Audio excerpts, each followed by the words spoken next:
So this is an explanation of the multiple choice section of this test. I won't get through it all right now, but I'll get through some of it. So looking at the first question, you can see here that there are 5 valence electrons. So you know that that's going to be some element X that has 5 valence electrons, like this. Magnesium, you know, would have 2 valence electrons based on where it is on the periodic table. So the 2 electrons would try and fill in the empty space in element X, so we go one here, and there wouldn't be enough of them.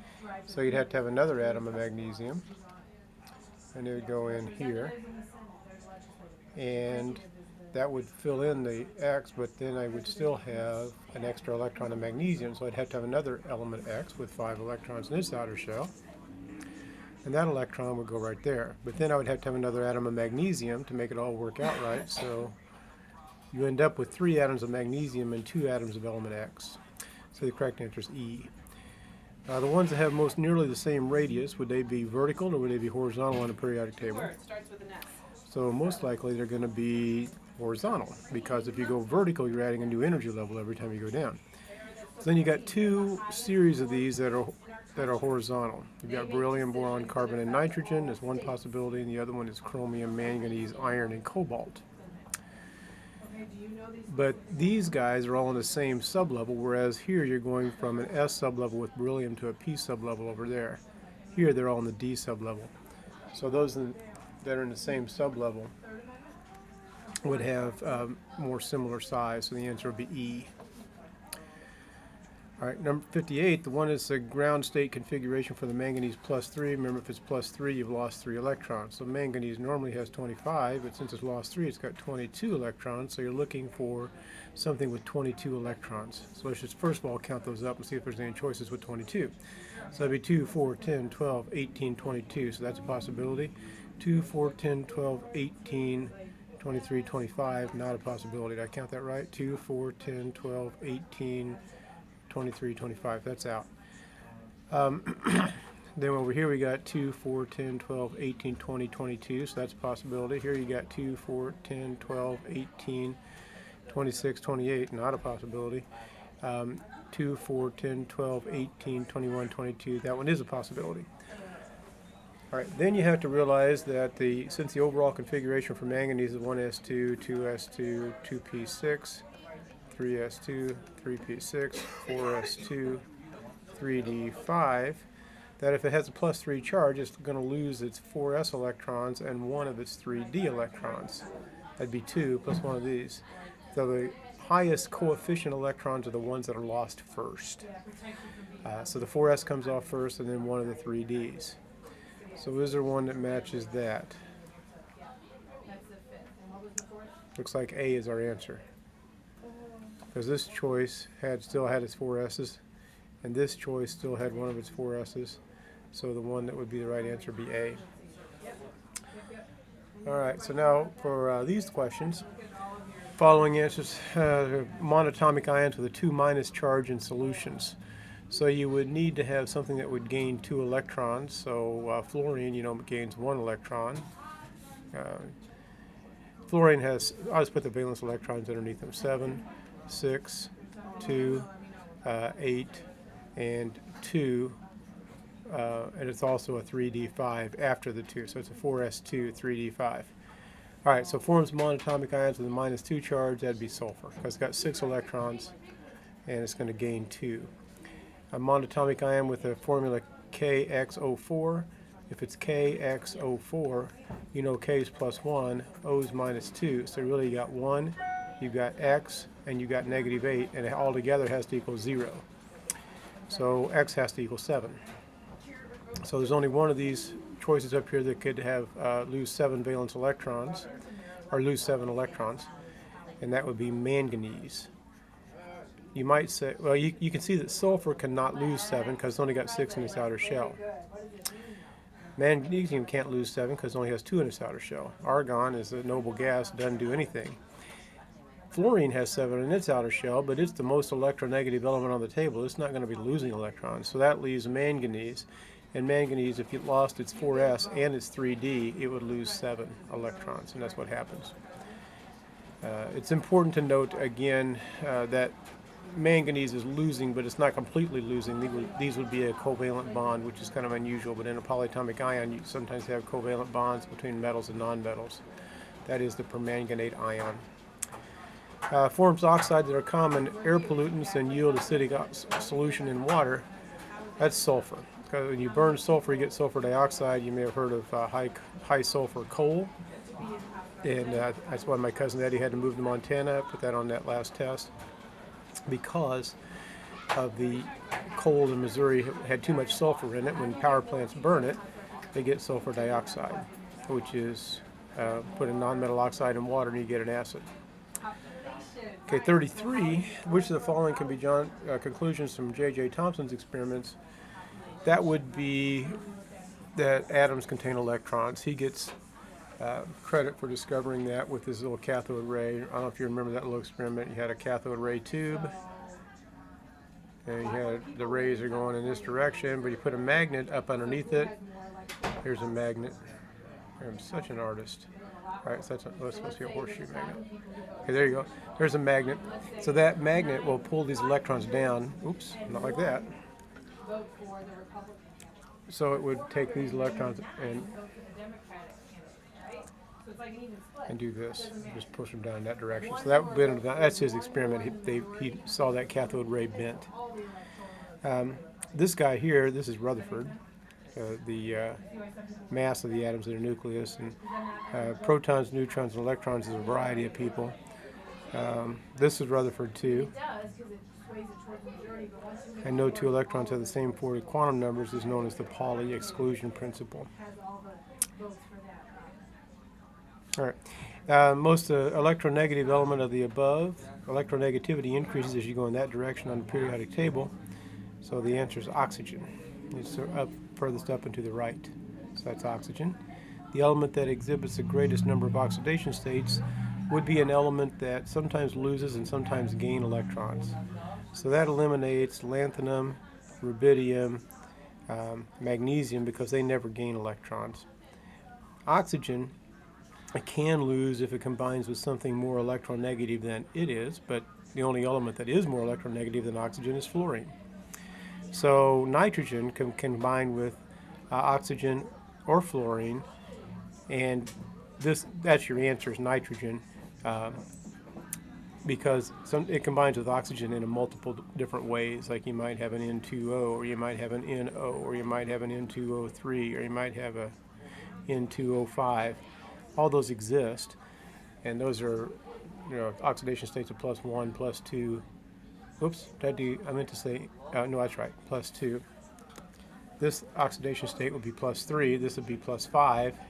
It also exists as nitrogen dioxide in the brown smoke that you may remember seeing, especially if you didn't take advanced. I did a lab with general chemistry where we made a lot of brown nitrogen dioxide gas. We went outside and reacted it with nitric acid with copper. Okay, as you go from 11 to 17, that is sodium to chlorine, so the atomic radius is going to go down. As you go across, atomic radius decreases from left to right on the periodic table. Okay, in this question, which electron configuration is impossible?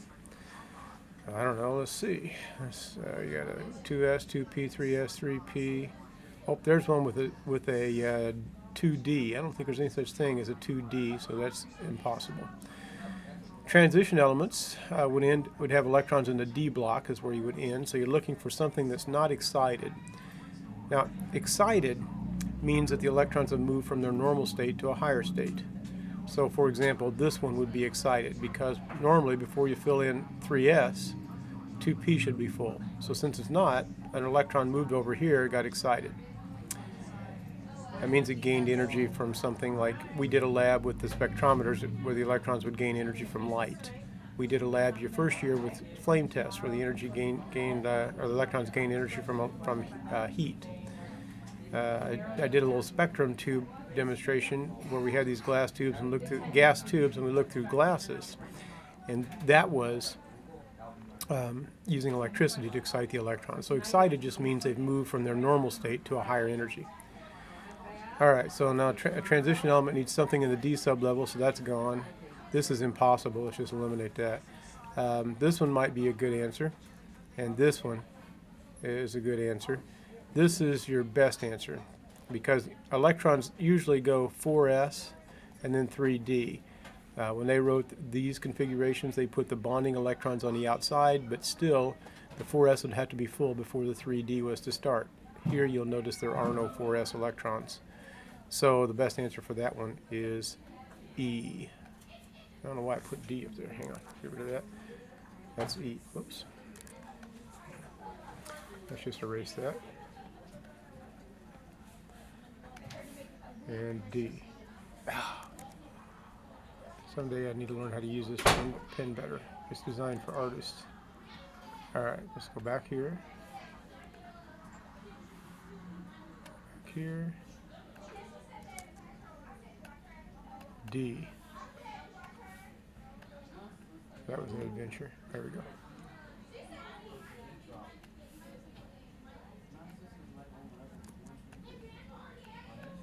There we go. Now the ground state configuration of a negative ion of a halogen. Halogens are like this. Whatever the halogen you're talking about has 1, 2, 3, 4, 5, 6, 7. So 1, 2, 3, 4, 5, 6, 7 valence electrons. So it could gain one more. That would give it a -1 charge. So you'd end up with 8 electrons in the outer shell. So you're looking for something with 8 electrons in its outer shell that is in its ground state, and no empty. What that means is there's no empty spots down below. Like right here, that's an empty spot because that should be a 6 and it's only a 5. So here's your answer. That answer is B, because everything is full. 1s2, 2s2, 2p6, 3s2, 3p6. So that would be a chloride. It's really the electron configuration for argon or the electron configuration for a chloride ion. They both have the same configuration. All right, number 7 here, the ground state configuration of a common ion of an alkaline earth element. Remember, the alkaline earth elements always end in S2. It's a second family. So they're going to lose 2 electrons. So their ions are always going to be whatever they are with a +2 charge. So you're looking for something that has lost 2 electrons and then has a noble gas configuration. Let me say that again. Something that has lost 2 electrons and will have a noble gas configuration.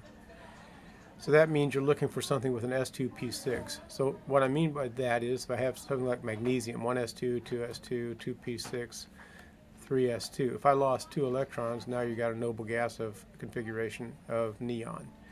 So which one of these over here is a noble gas configuration? Not that one, not that one, not that one.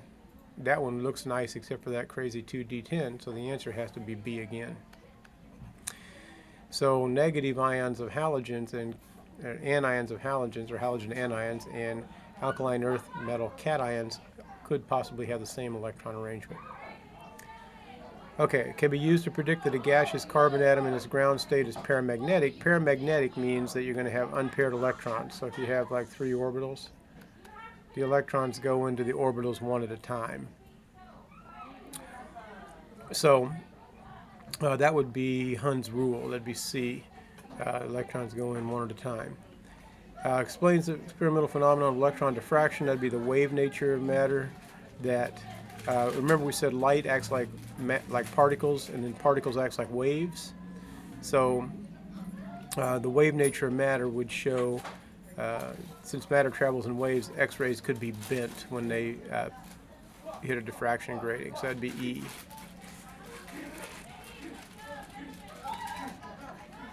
All right, and then number 3, the atomic orbital can hold no more than 2 electrons.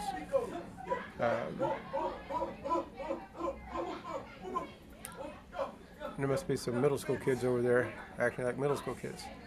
All right, so the atomic orbital can hold no more than 2 electrons would be the Pauli exclusion principle. That'd be B. And what that really gets to is that every electron has its own set of 4 quantum numbers. You can't know where an electron is and where it's going, and that's the Heisenberg uncertainty principle. Okay, number 54. Might get to the bottom of this page. 54, all the following statements concerning the characteristics of halogens are true except, let's see, I haven't looked at this question. First, ionization energies decrease as the atomic numbers increase. That's correct, because as you go down the column, the ionization energy gets less. Fluorine, an oxidizing agent, is something that allows oxidation, and that's true because fluorine takes electrons away from other things. Fluorine atoms also have the smallest radii of the halogens anyway, so I think that one's okay. Iodine, this one, letter D is not true. Letter E is. Let's take a look at letter D. Letter D would be something like this. If you have iodine plus NaBr. This is a single replacement reaction, so you might think that you would get NaI plus Br2, but it won't happen because the bromine is more chemically active than iodine, and the reason for that is nonmetals react by gaining electrons. So the smaller nonmetals are more chemically active. That's why fluorine is the most electronegative. It's the smallest. So iodine, you see, is bigger than bromine, so it doesn't want electrons enough so that it can come up and react with the bromide ion, because really it's just the ion that would react. So we would have to pull this electron away from the bromide. So that would have to go back over here, and iodine's not electronegative enough to do that. So the answer is D. Okay, so now we're looking for number 5 down here, an atom that's chemically unreactive. That would have a full outer shell. So which one does? Looks like it's letter D. See how everything's full? An excited state would be letter A, because there should be an electron over here, but it's moved over here. So that's A. An atom that has 4 valence electrons would be right here. So you got 2 in the 2s and 2 in the 2p. So that'd be C. And then an atom of a transition metal is something with electrons that are an incomplete D sublevel. So that would be E. And then the correct interpretation of Rutherford's experiments about the gold foil. We know that the positive charge of an atom is in a small region because if you remember back to that experiment, the alpha particles went right through that piece of gold foil, but just a few of them got bent a little bit. Most of them just went right straight through. Just in that direction, right on through. But every once in a while, one would come back, even, bent back. And most of them just went right straight on through. Once in a while, they got bent a little bit, but most of the time, they went right straight on through. So that means that the nucleus is just there's a little bitty area in the center, and the rest of the atom is just empty space. All right, I'm about out of time for right now, so I'm going to stop at this juncture, and this will be part 1 of this test.